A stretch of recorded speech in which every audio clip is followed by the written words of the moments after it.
Hello बच्चों, welcome to my YouTube channel. आज हम हिंदी पढ़ने वाले हैं बेटा। और सबसे पहले मैं बात करूं तो हम हिंदी में क्या पढ़ने वाले हैं, जयशंकर प्रसाद का जीवन परिचय पढ़ेंगे। बहुत इम्पोर्टेंट है और बहुत सारी ऐसे एग्ज़ाम भी हैं कॉम्पिटिटिव एग्ज़ाम में जहां पे ये पूछा जाता है। तो जो बच्चे क्लास 10th के हैं, जो बच्चे क्लास 11th के हैं, 12th के हैं, सभी बच्चे ये वीडियो देख सकते हैं। इवनली जो बच्चे कॉम्पिटिटिव एग्ज़ाम की तैयारी कर रहे हैं वो भी इसको आराम से देख सकते हैं। यहाँ से क्वेश्चन आता है, बहुत इंपॉर्टेंट है। ठीक है, तो आइए चलिए इसके बारे में बात करते हैं कि सबसे पहले हम बात कर रहे हैं हिंदी की। हिंदी में हम पाठ पढ़ रहे हैं, पाठ 2। ठीक है, चैप्टर 2 हम पढ़ रहे हैं। इनका जन्म सबसे पहले अगर हम बात करें जयशंकर प्रसाद की, तो नाम क्या था? जयशंकर प्रसाद। जन्म 30 जनवरी 1889। जन्म स्थान वाराणसी, उत्तर प्रदेश। शिक्षा 8वीं कक्षा। कार्य क्षेत्र उपन्यासकार, नाटककार, कवि व निबंधकार। विधाएं कौन कौन सी इनकी? कविता, नाटक, उपन्यास, कहानी तथा निबंध। भाषा कौन कौन सी थी इनकी? तो हिंदी थी। वैसे अगर हम बात करें तो इनकी जो भाषा है वो इन्होंने बहुत सारे, जैसे फारसी, संस्कृत, हिंदी, उर्दू तथा अंग्रेजी शिक्षा भी प्राप्त की थी घरेलू तौर पे। ठीक है, यानी घर पे ही रख के इन्होंने पढ़ाई की थी। इसके साहित्यकार आधुनिक काल, छायावादी, एक जो 4 स्तंभ होते हैं, 4 स्तंभ में से ये भी क्या थे? इनका भी एक स्थान था। 4 स्तंभ में से ये भी एक स्तंभ थे जो कि छायावादी के प्रवर्तक थे। पिता का नाम बाबू देवी प्रसाद, माता का नाम मुन्नी देवी, पत्नी का नाम कमला देवी, संतान रत्नशंकर प्रसाद। संतान का नाम क्या था? रत्नशंकर प्रसाद। स्मृति कौन सी थी इनकी? महाकवि जयशंकर प्रसाद फाउंडेशन। बात करें अगर इनकी मृत्यु कब हुई थी, तो मृत्यु हुई थी इनकी 15 नवंबर 1937, वाराणसी, उत्तर प्रदेश। जीवन काल कब तक रहा इनका? 48 वर्ष तक ये जीवित रहे। ठीक है, जीवन परिचय देखेंगे कि साहित्यिक जीवन परिचय इनका कैसा रहा। आइए देखते हैं। अब मैं 1 बाय 1 करके इसको पढ़ती जाऊंगी और आप इसको ध्यान से एकदम देखते जाएंगे, ये बना सकते हैं। जयशंकर प्रसाद, जन्म 30 जनवरी 1889, मृत्यु 15 जनवरी 1937। हिंदी कवि, नाटककार, कहानीकार, उपन्यासकार तथा निबंध लेखक थे। वे हिंदी के छायावादी युग के 4 प्रमुख स्तंभों में से एक हैं। ठीक है, कौन? हमारे जयशंकर प्रसाद जी। उन्होंने हिंदी काव्य में एक तरह से छायावाद की स्थापना की, जिसके द्वारा खड़ी बोली के काव्य में न केवल कामनीय माधुर्य की रस सिद्धि धारा प्रवाहित हुई, बल्कि जीवन के सूक्ष्म एवं व्यापक आयामों के चित्रण की शक्ति भी संचित हुई और कामायनी तक पहुंचकर वह काव्य प्रेरक शक्ति काव्य के रूप में भी प्रतिष्ठित हो गए। के प्रगतिशील एवं नई कविता दोनों धाराओं के प्रमुख आलोचकों ने उसकी इस शक्तिमत्ता को स्वीकृति दी। इसका एक अतिरिक्त प्रभाव यह भी हुआ कि खड़ी बोली हिंदी काव्य की निर्विवाद सिद्ध भाषा बन गई। ठीक है, तो सबसे पहले आपको इसमें क्या क्या बात याद रखनी है वो मैं बता देती हूँ आपको, आप उसको नोट डाउन कर लेंगे। ठीक है, सबसे पहले हम बात करें जयशंकर प्रसाद का जन्म कब हुआ, तो जन्म इनका हुआ 30 जनवरी 1889 में। कब हुआ बच्चों? 30 जनवरी 1889 में इनका जन्म हुआ। फिर हम बात करें इनकी मृत्यु कब हुई? 15 जनवरी 1937 ईस्वी में इनकी मृत्यु हो गई। ठीक है, जन्म कब हुआ? 30 जनवरी 1889 में। अब मृत्यु कब हुई? 15 जनवरी 1937 में। ठीक है, और ये क्या क्या थे? हिंदी कवि थे, नाटककार थे, कहानीकार थे और उपन्यासकार थे।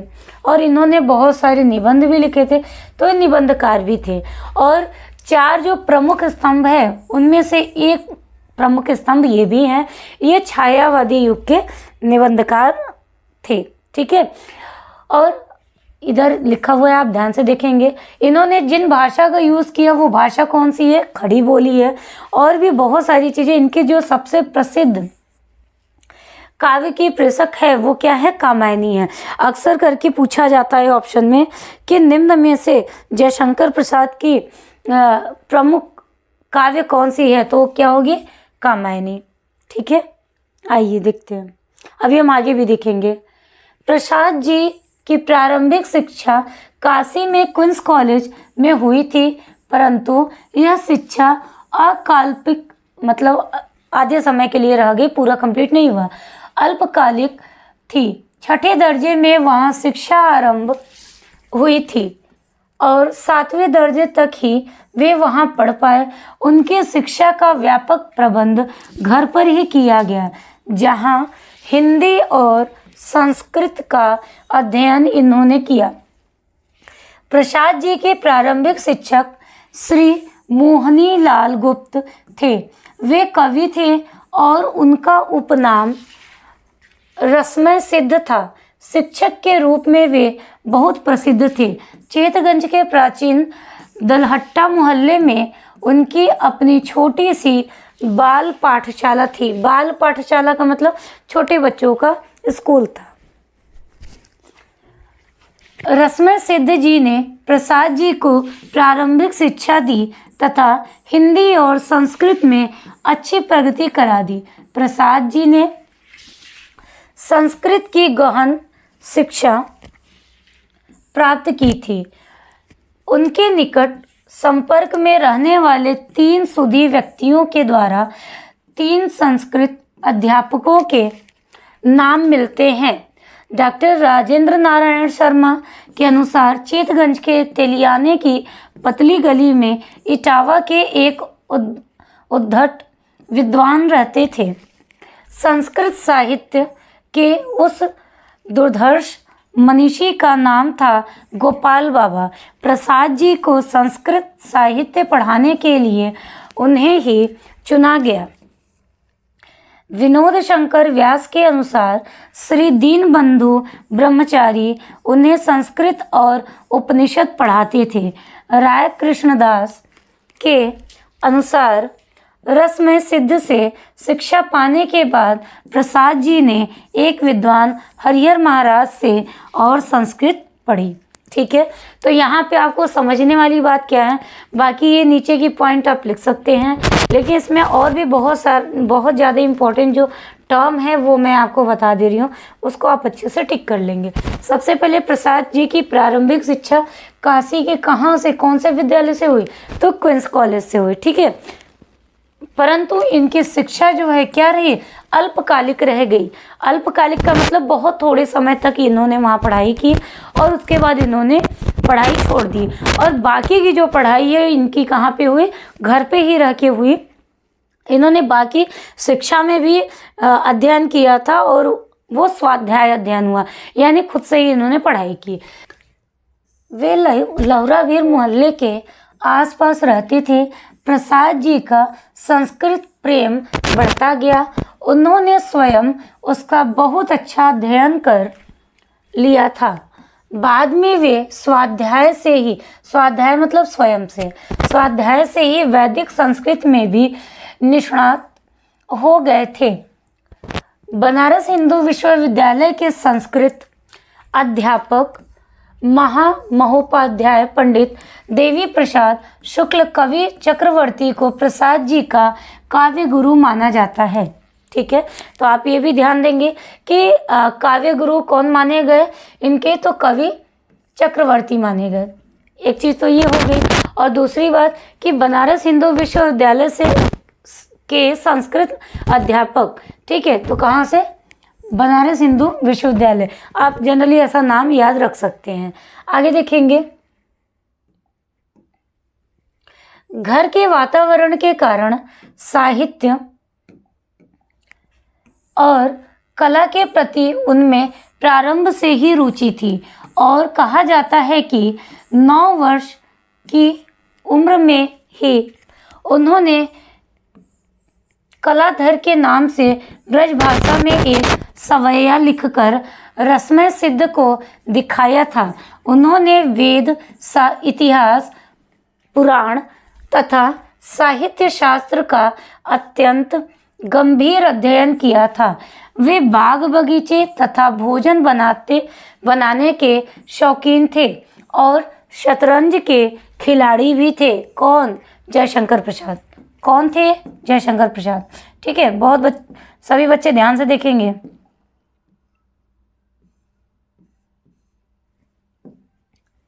वे नियमित व्यायाम करने वाले, सात्विक खान पान एवं गंभीर प्रकृति के व्यक्ति थे। इनकी पहली कविता सावक पंचक सन 1909 में भारतेंदु पत्रिका में कलाधर के नाम से ही प्रकाशित हुई थी। वे नियमित रूप से गीता पाठ करते थे, परंतु वे संस्कृत में गीता के पाठ मात्र को पर्याप्त न मानकर गीता के आशय को जीवन में धारण करना आवश्यक मानते थे। ठीक है, तो आपको सारी चीज़ें अच्छे से समझ में आ गई। बहुत सिंपल सा है, आपको ध्यान देना है कि उन्होंने वेद, इतिहास, पुराण और साहित्य शास्त्र का अत्यंत गंभीर अध्ययन किया था। ठीक है, आपने देखा कि उनकी जो पढ़ाई है अल्पकालिक रह गई थी और उसके बाद उन्होंने अपने कुछ अध्यापकों से भी शिक्षा ग्रहण की, फिर उसके बाद स्वाध्याय से ही उन्होंने अपनी पढ़ाई पूरी की। आगे देखेंगे, स्वयं प्रसाद जी भी जीवन के अंत में क्षय रोग से ग्रस्त हो गए थे और एलोपैथिक के अतिरिक्त लंबे समय तक होम्योपैथिक तथा कुछ समय आयुर्वेदिक चिकित्सा का सहारा लेने के बावजूद इस रोग से मुक्त न हो सके और अंततः इसी रोग से 15 नवंबर 1937 दिन सोमवार को प्रातःकाल उम्र कितनी थी? 48। ठीक है, 48 वर्ष में उनका देहांत काशी में हुआ। ठीक है, काशी कह लीजिए, वाराणसी कह लीजिए, बनारस कह लीजिए, ये सारी एक ही नाम है। ठीक है, तो उनकी मृत्यु कब हुई? 48 वर्ष की आयु में उनकी मृत्यु हो गई। और अगर हम डेट की बात करें, दिनांक 15 नवंबर 1937 में उनकी मृत्यु हो गई थी। ठीक है, तो बच्चों आई होप आपको ये सारी चीज़ें समझ में आ रही हैं। देखिए, जीवन परिचय है तो आपको थोड़ा सा ध्यान देना पड़ेगा। ठीक है, इनके जो प्रसिद्ध निबंध है, कहानी है, ये सारी चीज़ें मैं अभी आपको पढ़ाऊंगी, आप उसको ध्यान से देखिएगा। ठीक है, अगर कोई बच्चा इसका स्क्रीनशॉट लेना चाहता है तो ले सकते हैं। आप इसको एज इट इज़ अपने फेयर कॉपी को बना सकते हैं, अपने नोट्स तैयार कर सकते हैं। ठीक है, सभी बच्चे आगे ध्यान से देखेंगे। मैं इसको इरेज कर देती हूँ ताकि आप स्क्रीनशॉट ले सकें, या फिर आप चाहें तो वीडियो को पॉज करके लिख भी सकते हैं। ठीक है, जो जो इम्पोर्टेंट बात थी मैंने आपको बता दी। अगर आपको फिर भी कोई डाउट है या फिर कहीं पे किसी भी लाइन में कोई प्रॉब्लम है तो आप मुझे कमेंट में राइट करके बता सकते हैं। बच्चों, एक बार वीडियो को लाइक ज़रूर से कर दिया करिए। आप वीडियो देखते तो हैं लेकिन आप उसको लाइक नहीं करते, क्यों नहीं लाइक करते मुझे नहीं पता, तो एक बार बताने की कोशिश ज़रूर से करेंगे। ठीक है, तो एक बार ज़रूर से बताएंगे कि वीडियो अच्छी लगती है कि नहीं लगती, तो उस पर हम काम करेंगे। ठीक है, चलिए आगे देखते हैं।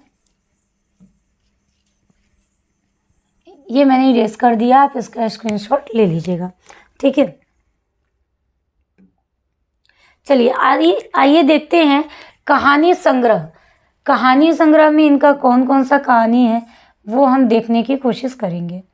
ठीक है बच्चों, चलो देखते हैं। कहानी संग्रह छाया 1912 ईस्वी में ये प्रकाशित हुई।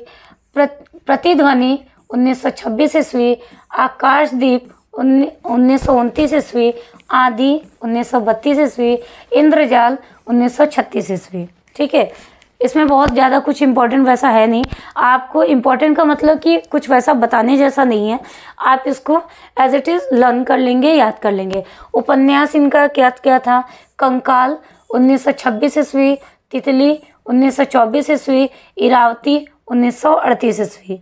आगे देखेंगे बच्चों, नाटक एकांकी इनकी कौन कौन सी है, बहुत ध्यान से देखेंगे, इम्पोर्टेंट है। यही एक ऐसा भाग होता है जो आपको बहुत अच्छा नंबर दिलाता है, तो ये सारी चीज़ें आप अच्छे से ध्यान देंगे। ठीक है, आपने देखा कि इनका जो कहानी संग्रह है वो कौन कौन सा है? छाया, प्रतिध्वनि, आकाशदीप, आंधी, इंद्रजाल। आगे देखेंगे उपन्यास कौन कौन से हैं? कंकाल, तितली, इरावती। अगर आप सन नहीं लिखना चाहते तो भी कोई बात नहीं, आप केवल ऐसा नेम राइट कर सकते हैं, ठीक है। आप ऐसा उपन्यास लिख के कंकाल, तितली, इरावती ऐसे लिख सकते हैं। आगे देखेंगे नाटक एकांकी कौन कौन सी इनकी? उर्वशी, चंपू, सज्जन, कल्याणी, परिणय, प्रायश्चित, राज्यश्री, विशाख, अजातशत्रु, जन्मेजय का नागयज्ञ, कामना, स्कंदगुप्त, विक्रमादित्य, एक घूंट, चंद्रगुप्त, ध्रुव स्वामिनी, अग्निमित्र। ये इनकी क्या हो गई? अपूर्ण रह गई थी, ठीक है। तो ये सारी चीजें क्या हो गई? आपकी नाटक एकांकी, इसको आप याद कर लेंगे। निबंध कौन कौन से हैं इनके? काव्य और कला तथा अन्य निबंध। देखेंगे काव्य, झरना, चित्राधार, आंसू, लहर, कामायनी, ठीक है। क्वेश्चन पूछा जाता है जब मैं आपको बहुविकल्पी प्रश्न कराऊंगी तो उसमें ये सारे ऑप्शन में दिए रहेंगे, आप उसको ध्यान से देख के आंसर देंगे, ठीक है। तो बच्चों आप ध्यान से देखेंगे, ये सारी चीज़ें आप याद कर लेंगे। फिर भी कोई डाउट रह जाता है तो एक बार आप कमेंट बॉक्स में राइट करके मुझे बता देंगे, ठीक है। और अभी तक मैंने आपको कौन कौन से चैप्टर पढ़ाया? मैंने आपको पाठ 1 पढ़ाया, यानी कि चैप्टर 1 पढ़ाया, जो था मित्रता। क्या था बच्चों? मित्रता। उसमें हमने देखा था आचार्य रामचंद्र शुक्ल का जीवन परिचय देखा था, उससे रिलेटेड बहुत सारे क्वेश्चन देखे थे, ठीक है। तो जिन बच्चों ने अभी वो वीडियो नहीं देखी है जाके एक बार ज़रूर से देख लीजिएगा। अब हम पढ़ रहे हैं पाठ 2, यानी कि दूसरा हम गद्य खंड हम पढ़ रहे हैं, पाठ 2, ठीक है। मैं यहाँ लिख दे रही हूँ, आप ध्यान से देख लीजिएगा। तो ये है आपका ममता। क्या है बेटा? ममता। ये हम पढ़ रहे हैं। इसके जो लेखक हैं वो कौन है? जयशंकर प्रसाद, ठीक है। तो सारी चीज़ें मैंने आपको अच्छे से बता दी। फिर भी कोई डाउट है तो आप ज़रूर से एक बार मुझे कमेंट बॉक्स में राइट करके बताइएगा, ठीक। समझ में आया होगा और सारी चीज़ें क्लियर हुई होंगी। फिर भी अगर कोई डाउट है तो मुझे बता दीजिएगा, ठीक है बच्चों। तो चलिए यहीं पे धन्यवाद आपका वीडियो देखने के लिए। तो अगर वीडियो अच्छी लगी लाइक शेयर सब्सक्राइब ज़रूर से कर दीजिएगा।